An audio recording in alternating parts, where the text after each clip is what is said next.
দক্ষিণের দিকে তার যে শেষ স্টেশন কবি সুভাষ বন্ধ করে দেওয়া হবে। আমরা দীর্ঘদিন ধরে মেট্রো রেলের দাবি করেছি, টালিগঞ্জের পর তার এক্সটেনশন হোক দক্ষিণে নিউগড়িয়া, তো আমাদের প্রস্তাব। এবং এটার জন্য সরকারকে টাকা দিতে হয়েছিল। কেন রাজ্য সরকারকে টাকা দিতে হয়েছিল? দিল্লি করেনি, মমতা ব্যানার্জি তখন রেলের মন্ত্রী।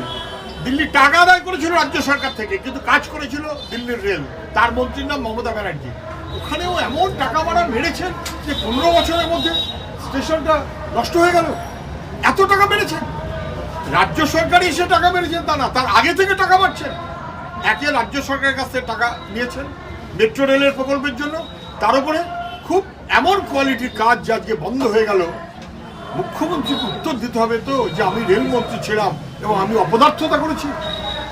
কি দুর্ভাগ্য আমাদের মুখ্যমন্ত্রীকে নিয়ে, উনি রেলের মন্ত্রী ছিলেন তখন।